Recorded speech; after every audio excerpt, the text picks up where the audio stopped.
ஆதியாகமம் 3வது அதிகாரம் 1வது வசனம். தேவனாகிய கர்த்தர் உண்டாக்கின சகல காட்டு ஜீவன்களை பார்க்கிலும் சர்ப்பமானது தந்திரமுள்ளதாய் இருந்தது. ஹல்லேலூயா. சாத்தான் மிகுந்த தந்திரமுள்ளவனாய் இருக்கிறான் என்று ஆண்டவரே சாட்சி கொடுத்திருக்கிறார். ஹல்லேலூயா. பிதாவாகிய தேவன் எப்படி சொல்லுகிறார்? அந்த சாத்தானானவன் மிகுந்த தந்திரமுள்ளவன், அவன் தொடக்கத்திலிருந்தே பொய்யனுமாய் இருக்கிறான், தொடக்கத்திலிருந்து மிகுந்த தந்திரம் உள்ளவனாய் இருக்கிறான், தொடக்கத்திலிருந்தே அவன் கொலை பாதகனாய் இருக்கிறான். அவன் எப்படிப்பட்ட கேள்வி அந்த ஸ்திரீயிடத்தில் கேட்கிறான்? நீங்கள் தோட்டத்தில் உள்ள சகல விருட்சங்களின் கனியும் புசிக்க வேண்டாம் என்று தேவன் சொன்னது உண்டோ என்றது. ஸ்திரீ சர்ப்பத்தை பார்த்து, நாங்கள் தோட்டத்தில் உள்ள விருட்சங்களின் கனிகளை புசிக்கலாம், ஆனால் தோட்டத்தின் நடுவில் இருக்கிற விருட்சத்தின் கனியை குறித்து தேவன் நீங்கள் சாகாதபடிக்கு அதை புசிக்கவும் அதை தொடவும் வேண்டாம் என்று சொன்னார் என்றால், அப்பொழுது சர்ப்பம் ஸ்திரியை நோக்கி, நீங்கள் சாகவே சாவதில்லை என்ற பொய்யனாய் இருக்கிற என்ற சத்தியத்தின்படி அவன் பொய்யை கூறினான். ஹல்லேலூயா. அவன் பொய்யனுக்கெல்லாம் பொய்யனாய் இருக்கிறான், பொய்யின் தகப்பனாய் இருக்கிறான். ஆதலாலே முதலாவது அவன் ஸ்திரியை வஞ்சிக்கும்படியாக அந்த பொய்யை, கர்த்தரோ சத்தியத்தை சொல்லி இருக்கிறார், சாத்தானோ பொய்யை சொல்லுகிறான். ஹல்லேலூயா. அப்படின்னா நாம பொய்யை கேட்பதினாலே நமக்கு மரணம் உண்டாகுது, பொய்யை கடைபிடிக்கிறதுனாலே நமக்கு மரணம் உண்டாயிருக்கிறது என்பதை நாம் அறிந்து கொள்கிறோம். ஹல்லேலூயா. நாம் இந்த உலகத்துல கேட்கப்படுகிற அநேக காரியங்கள் அவைகள் சத்தியத்துக்குரியதையா அல்லது சாத்தானிடமிருந்து பிறந்த பொய்களா என்று நாம் கேட்டு அறிந்து கொள்ள வேண்டும். மனுஷ ஞானத்துல மனுஷ அறிவுல யாராவது சொல்வதெல்லாம் நாம் கேட்டுக்கொண்டிருந்தோம்னா அவைகள் சாத்தானிடமிருந்து பிறந்த பொய்யா இருக்கிறது. அந்த பொய்களை கேட்கிறவன் மரணத்திற்கு பாத்திரராய் இருக்கிறான். உங்கள் வார்த்தை ஆம் என்றால் ஆம், இல்லை என்றால் இல்லை என்று இருக்கட்டும். அதற்கு மிஞ்சியதெல்லாம் பிசாசிடமிருந்தே வருகிறது. ஆகவே சத்தியத்திற்கு புறமான எந்த வார்த்தையை எந்த மனுஷன் சொல்லுகிறான், கேட்கறதுக்கு நல்லா தான் இருக்கு, ரொம்ப ரைட்டா தான் இருக்கு, பிராக்டிக்கலா தோணுது, ரொம்ப பிராக்டிக்கலா இருக்கு, லாஜிக்கலா இருக்கு, அது சத்தியத்துக்கு உடன்படுதலாம் இல்லை, அது லாஜிக்கலா இருக்கு அப்படின்னு சொல்லிட்டு அதை கேட்கறதுனால எதுக்கு பாத்திரமா இருக்கிறோம்? எதுக்கு பாத்திரமா இருக்கும்? மரணத்திற்கு பாத்திரமா இருக்கும். பொய்க்கு நாம் செவி கொடுக்கறதுனால மனுஷன் யாராவது பேசுறாங்க அப்படின்னு சொன்னா, யாராவது நம்மள்ட்ட பேசுறாங்கன்னு சொன்னா முதல்ல அவங்க எந்த ஆவிலிருந்து பேசுறாங்கன்றதை நம்ம நிதானிச்சு பார்க்க வேண்டியது இருக்கு. ஹல்லேலூயா. இவங்க தேவனுடைய ஆவியில் நிறைஞ்சு பேசுறாங்களா, இல்ல சொந்த சுய புத்தியில ஆம் என்றால் ஆம், இல்லை என்றால் இல்லை, அதற்கு மிஞ்சியதெல்லாம் சாத்தானிடமிருந்தே வருகிறது. இந்த வசனம் தெளிவா சொல்லியிருக்குல்ல, ஆம் என்றால் ஆம், இல்லை என்றால் இல்லை, அதுக்கு மிஞ்சியதெல்லாம் சாத்தானிடம் தான் வருகிறது. இந்த உலகத்தினுடைய ஐடியாஸ், உலகத்தினுடைய அறிவுகளை நமக்கு புகுத்துகிற மனிதர்களுடைய வார்த்தைகளை கேட்கும் பொழுது நாம் எதற்கு பாத்திரவன்களாக இருக்கிறோம் என்றால் மரணத்திற்கு, சாவதற்கு பாத்திரவன்களாக இருக்கும். கடவுளுடைய பார்வையில நீ சாகிறதுக்கு தான் உன்னை ரெடி பண்ணிக்கிட்டு இருக்க அப்படின்னு சொல்றாரு ஆண்டவர். ஹல்லேலூயா. ஆதலாலே ஆம் என்றால் ஆம், இல்லை என்றால் இல்லை என்று சொல்லக்கூடிய தேவ மனுஷனுக்கு செவி கொடுப்பது தேவனுக்கு செவி கொடுப்பதாக இருக்கிறது. ஹல்லேலூயா. அவர்கள் பிழைப்பார்கள். யார் பிழைப்பார்கள்? ஆம் என்றால் ஆம், இல்லை என்றால் இல்லை என்று சொல்லக்கூடிய தேவ மனிதர்களுடைய சத்தத்திற்கு செவி கொடுப்பவர்கள் பிழைப்பார்கள்.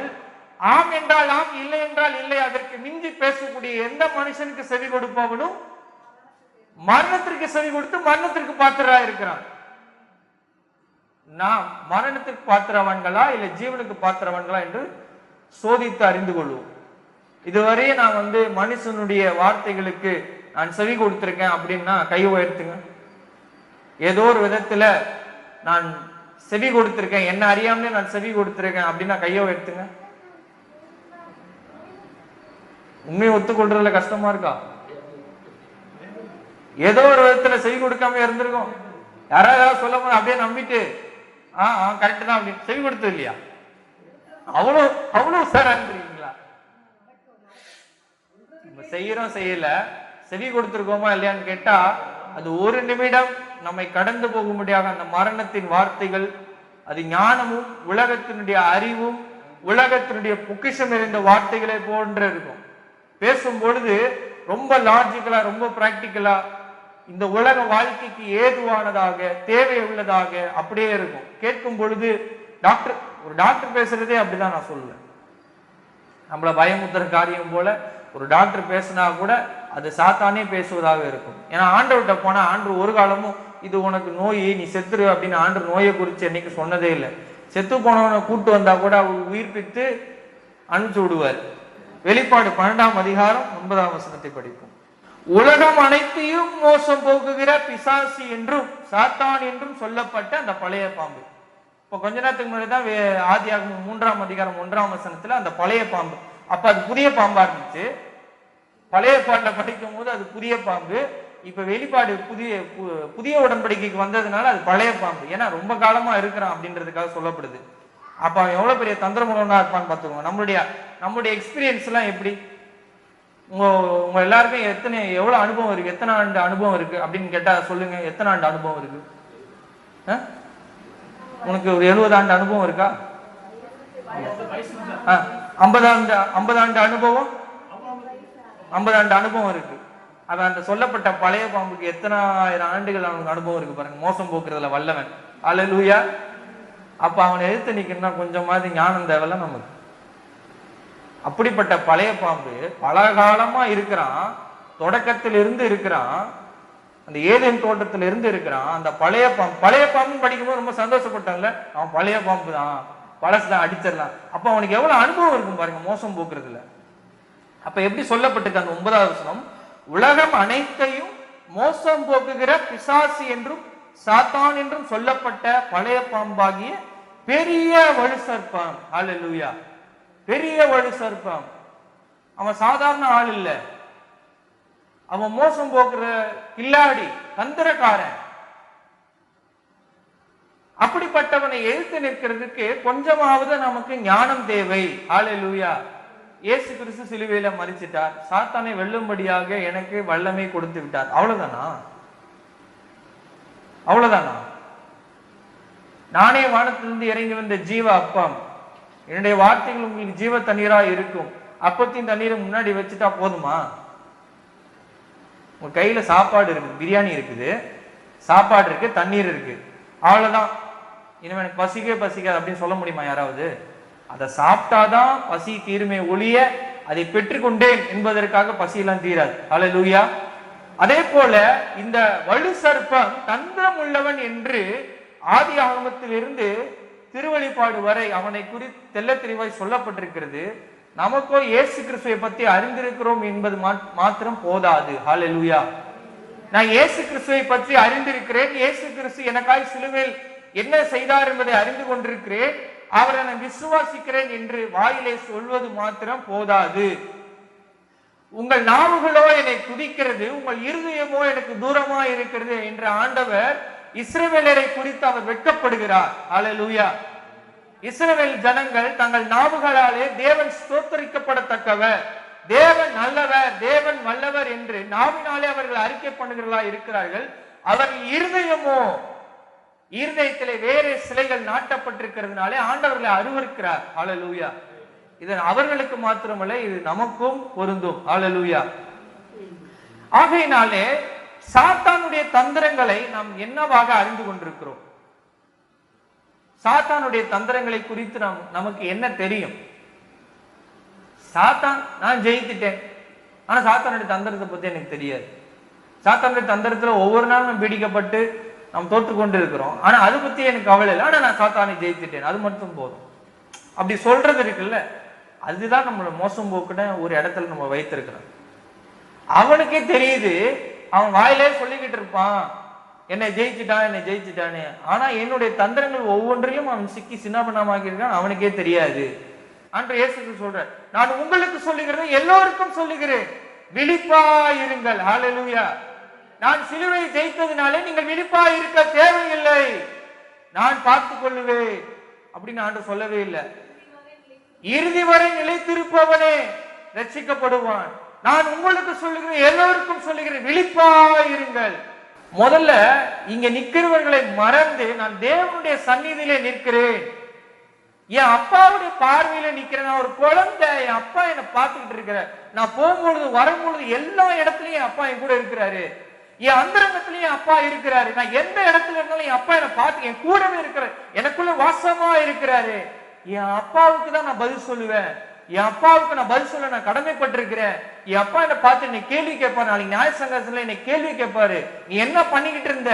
அங்க ஆதாம கேள்வி கேட்டால, ஆதாம் ஏவாள் என்ன செய்து கொண்டிருக்கிற கேள்வி கேட்டார்ல, அந்த மாதிரி என்னை கேள்வி கேட்பாரு. அந்த உணர்வோட நாம் அவருடைய சந்தையில நிற்க வேண்டும். ஹல்லேலூயா. அப்படி நின்று ஆவியில நிறைந்து ஜெபிக்கணுமே ஒழிய அடுத்தவங்க என்ன சொல்லிட்டு இருக்காங்கன்ற கேட்கறதுனால என் சத்தம் குறைஞ்சு போயிடக்கூடாது. என்ன போல என்னுடைய சகோதரர் ஜெபிக்கிறாரு, சந்தோஷப்படுறாரு அப்படின்னு ஆவியில களி கூர்ந்து நானும் என் சத்தத்தை உயர்த்தி என் அப்பாவை போற்றுவேன். அவர் மகத்துவத்துக்குரியவர், அவர் போற்றுதற்குரியவர் அப்படின்னு நம்ம ஜெபிக்க வேண்டியது இருக்கு. நாம வெட்கப்படல, நம்ம ஆண்டவர் வெட்கப்படுத்துவதற்கு சாத்தானை உயர்த்தி பிடிக்கிறோம். ஒரு வகையில சாத்தானை உயர்த்தாதபடிக்கு நம்முடைய சத்தங்கள் அவருக்காக எழும்ப வேண்டும். படிப்போம் லூக்கா 21:36 ஆகையால் இனி சம்பவிக்க போகிற இவைகளுக்கெல்லாம் நீங்கள் தப்பி மனுஷகுமாரனுக்கு முன்பாக நிற்க பாத்திரவான்களாக எண்ணப்படுவதற்கு எப்பொழுதும் ஜெபம் பண்ணி விழித்திருங்கள், விழிப்பாயிருங்கள். நான் உங்களுக்கு சொல்லுகிறத எல்லோருக்கும் சொல்லுகிறேன், விழிப்பாயிருங்கள். ஹல்லேலூயா. அப்ப இந்த விழிப்பு நம்மள்ட்ட இல்லைன்னா நம்ம என்னதான் பண்றது? ஆண்டவர் எனக்கா ஜெயிஸ்டார் ஜெயிஸ்டார் டே சொல்லிட்டு எவ்வளவு காலம் நம்ம ஏமாத்த போறோம்? நமக்கு விழிப்பு தேவைப்படுது. அதாவது ஒரு போனை எடுத்து நீங்க ஒரு ஷார்ட்ஸ் பாக்குறீங்கன்னா அந்த ஷார்ட்ஸ் பார்த்துட்டு அடுத்த ஷார்ட்ஸ் அப்படி இழுத்துக்கிட்டே தான் போகும். இல்ல ரீல்ஸ், ஃபேஸ்புக் ரீல்ஸோ இல்ல இன்ஸ்டாகிராம். ஆனா அது போட்டவனுக்கு காசு கிடைச்சிக்கிட்டே இருக்கு. அதை போட்டவன் இருக்கான்ல அவனுக்கு காசு கிடைச்சிக்கிட்டே இருக்கு. அதை பார்க்கறவங்களுக்கு நேரம் போய்கிட்டே இருக்கு. அதை போட்டவனுக்கு காசு கிடைச்சிக்கிட்டே இருக்கு, அதை பார்க்கறவங்களுக்கு நேரம் போய்கிட்டே இருக்கு. அந்த நேரத்தை திருறதுக்கு சாத்தான் கரெக்டா ஸ்கெட்ச் போட்டு பிளான் பண்ணி உங்களை தூக்குனானா? நம்மள ஸ்கெட்ச் போட்டு தூக்குறதுக்கு சாத்தான் போட்ட பிளான் தான் அது. உன் நேரத்தை அழகா திருடணும், என் ஊழியக்காரனுக்கு காசு கொடுக்கணும். அது நம்ம மூலமாவே நடக்குது பாருங்க. நம்ம நேரத்தை திருடினோம்னா கண்டிப்பா அவன் ஜபத்துக்கு உட்கார மாட்டான். அவன் மண்டை மழுங்கி போயிருக்கும். இதை பார்த்து மழுங்கி போயிருவான். மழுங்கி போயிடுச்சா ஜபிக்கவே மாட்டான், ஜபிக்கவே தோணாது. மூளை மழுங்கிச்சுன்னு வச்சுங்களேன், ஜபிக்கவே தோணாது, ஜபம் செய்யவே தோணாது. அந்த மூளையை மழுங்குறதுக்காக தன்னுடைய ஊழியக்காரர்களை பாஸ்டர்ஸை அவன் யூடியூபர்ஸா வச்சிருக்கிறான். அவர்கள்லாம் ஒரு பாஸ்டர்ஸ், சாத்தானுடைய பாஸ்டர்ஸ். அவர்களுக்கு காசு கிடைக்கும், உங்கள்கிட்ட இருந்து நேரம் போகும். உங்கள்ட்ட நேரம் போனாதான் அவன்கிட்ட காசு கிடைக்கும். அவன் அந்த காசை வச்சுக்கிட்டு அவன் ஊர் சுத்திக்கிட்டு அவன் திரும்பி வீடியோ போட்டுக்கிட்டே இருப்பான். நீங்க திரும்பி அதை பார்த்து உங்க நேரம் போகும், மூளை மழுங்கும், ஜெபம் பண்ண மாட்டீங்க. அவன் போச்சு யுத்தம் செய்யறதுக்கு எவனுமே இல்லடா, ரொம்ப சந்தோஷங்க, யுத்தம் செய்யறதுக்கு யாருமே இல்லை. ஆனா நம்ம சொல்லுவோம் சாத்தானை மீதித்தேன் இயேசு கிறிஸ்துவின் ரத்தத்தினாலே, அப்படி இப்படின்னு பாடிக்கிட்டே இருப்போம்.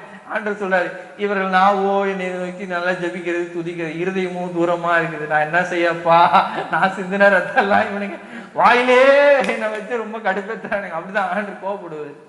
நம்ம அவரை ரொம்ப கோவப்படுத்துறோம் தான் நினைக்கிறேன். இயேசு கிறிஸ்து நமக்காக பரிந்து பேசுகிறாய் இருக்கிறார். ஆனா அவர் ரொம்ப எரிச்சல் முட்டுறோமோன்னு நமக்கு தோணும். எனக்கு தோணுது அடிக்கடி, ரொம்ப எரிச்சல் முட்டுறோம் போல. நான் என்ன அப்படி நினைச்சுப்பேன், ரொம்ப எரிச்சல் முட்டுறோம் போல. எங்கேயாவது சின்ன டிஸ்ட்ராக்ஷன் டைவர்ஷன் வந்தா ஒரு மாதிரி எரிச்சல் வரும். ஐயோ நான் அவருக்கு வந்து எரிச்சல் முட்டிக்கிட்டே இருக்கிறேனே, டிஸ்ட்ராக்ஷன் ஆகுது. இந்த இடத்துல நம்ம ஜெபிச்சிருக்கணும், நிறைய உட்கார்ந்து இருக்கணும், தூக்கி போட்டு போயிருந்திருக்கணும், எதுவுமே இது லாபம், இது வந்து நமக்கு நன்மை அப்படின்னு நினைச்சிடக்கூடாது, தூக்கி போட்டு போயிருந்திருக்கணும் அப்படின்ற நிறைய காரியங்கள் எனக்கு தோன்றுது. அப்படி உங்களுக்கு தோன்றணும், கண்டிப்பா நிறைய பேருக்கு தோன்றும். நாம் அதை குறித்து நாம் பேசுகிற காரியம் அனைவருக்கும் பிரயோஜனமா இருக்கிறதுக்காக தான் அதை நான் பேசுறேன். அப்ப சாத்தான் மிகுந்த தந்திரம், அந்த பழைய பாம்பு மிகுந்த தந்திரமுள்ளவனா இருக்கும் பொழுது நாம் என்ன செய்து கொண்டிருக்கிறோம்? நாம் அவனுடைய பாஸ்டர்ஸுக்கு செவி கொடுத்துக்கிட்டு இருக்கோம். நாம் இயேசு கிறிஸ்துனுடைய பாஸ்டர்ஸுக்கு செவி கொடுக்கல, சாத்தானுடைய பாஸ்டர்ஸுக்கு நிறைய செவி கொடுத்து நேரத்தை வேஸ்ட் பண்ணிட்டு இருக்கோம். அவன் எல்லா இடத்துலயும் வச்சிருக்கிறான். பார்ப்பதற்கு மிகவும் அழகா இருந்ததா அந்த கனி, அது போல பார்ப்பதற்கு அழகா உலகத்துல ஃபுல்லா நிறைய வச்சுட்டான், நிறைய கனியை வச்சுட்டான். நீ அதை தின்னா சாகவே சாக மாட்டாய், நீ அதை பார்த்தா சாகவே சாக மாட்டாய், நீ இதை செய்தா சாகவே சாக மாட்டாய், இதை வாங்கினால் நீ சாகவே சாக மாட்டாய். நிறைய பார்ப்பதற்கு அழகான கனிகள் உலகம் சுற்றி இருக்கிறது. எல்லா இடத்துலயும் அவனுடைய கனிகள் தான் நிறைஞ்சு இருக்குது. அந்த கனிகள் பார்ப்பதற்கு மிகவும் அழகா இருக்கு. நட்பு, அந்த கனி உள்ள நட்பு, அந்த சாத்தனுடைய கனி உள்ள நட்பு அழகா இருக்கிறது. தீய கனி பார்ப்பதற்கு அழகா இருக்கிறது. அவர்களுடைய பழகினால் இன்பமா இருக்கிறது. அவருடைய பழகினால் நல்லா இருக்கு. அவன் கிட்ட பழகினா போர் அடிக்காது. இவங்க கிட்ட பழகினா போர் அடிக்கும். இவன் பார்த்தாலும் ஏசுவான், வசனம் சொல்லுவான். அப்புறம் சாத்தான் நம்ம வாயிலிருந்து வசனம் பேசுற வாயிலே குறை பேச வச்சிருவான். அதிகமா யார் குறை பேசிக்கிட்டே அதிகமா நேரம் கிடக்கு. அதாவது நம்மை நாம் திருத்திக் கொள்வதற்காகவும் நம்முடைய சகோதர சகோதரனும் நம் மூலமாக கிறிஸ்துக்கு பெற்றெடுத்த பிள்ளைகளும் தப்பித்துக் கொள்வதற்காக அந்த பாவத்தை குறித்து எச்சரிக்கப்படுத்துவது தப்பு இல்லை. இந்த பாவம் சாத்தானால வந்தது, இது நம்ம எச்சரிக்கையா இருக்க வேண்டும், இதுல நாம் விழுந்து விடக்கூடாதுன்னு சொல்லி எச்சரிக்கப்படுவது தப்பு இல்லை. ஆனா அந்த பாவத்தையே பேசி பேசி நாள் ஃபுல்லா சந்தோஷப்பட்டு இப்படி போயிட்டான் பாத்தியா, இவன் அப்படி பண்ணிட்டான் பாத்தியா, இவன் வீணா போயிட்டான் பாத்தியா, இவன் ஆண்டவர் சொல்லி சொல்லி இவன் வேஸ்டா போயிட்டான் பாத்தியா, அதையே சொல்லி சொல்லி நேரம் வேஸ்ட் பண்ணக்கூடாது. அதுவுமே சாத்தானுடைய தந்திரம் தான். எல்லா வகையிலும் அவன் எங்கே நுழைந்து நம்முடைய நேரத்தை வீணடிக்கலாம் என்று அவன் எண்ணிக்கொண்டிருக்கிறான். ஆம் என்றால் ஆம், இல்லை என்றால் இல்லை. அதற்கு மிஞ்சியதெல்லாம் சாத்தானிடமிருந்தே வருகிறது. அப்ப தெரிஞ்சுக்கோங்க, நம்ம மூலமா சாத்தான் வரானா இல்லையா? அப்புறம் என்ன சாத்தானை பத்தி பேசாத, சாத்தானை ரொம்ப எதுக்கு பேசி மகிமைப்படுத்துற? நீ தான் வாயிலிருந்து மகிமைப்படுத்திட்டே இருக்க. எப்ப பேசுனா ஆம் என்றாலாம் இல்லை என்றா இல்லை மீறி பேசுறதுலாம் சாத்தான் தான் வருது. நாம தான் மகிமைப்படுத்திக்கிட்டு இருக்கோம். புரியுதா நான் சொல்றது? நாம தான் அவனை மகிமைப்படுத்திக்கிட்டு அப்புறம் சாத்தானை ஜெயிக்கிறேன். சாத்தானை பத்தி ஏன் இவ்வளவு மகிமைப்படுத்தி பேசணும்? ஏன் சாத்தான் நிறைய பேசுறாங்க? சாத்தானை பத்தி நீ தான் நிறைய வாயில வச்சுக்கிட்டே இருக்கியே. போற இடத்துல நீ தான் சாத்தானுக்கு ஏற்ற மாதிரி நடந்து கொள்றியே. அப்புறம் சாத்தானை பத்தி பேசாம அவனுடைய தந்திரத்தை பத்தி பேசாம எதை பத்தி பேசுறது? நான் ரொம்ப நல்லவன், ஆண்டுக்குள்ள ரொம்ப ரட்சிப்படைஞ்சிட்டேன், இயேசு கிறிஸ்து என்னோட இருக்கா, இதே பேசிட்டு இருக்க முடியுமா? நாம் சாத்தானுடைய தந்திரங்களை அறிந்தவர்களா இருந்தால் அதற்கேற்ற யுத்தங்களை செய்கிறவர்களா இருக்க வேண்டும். ஹல்லேலூயா.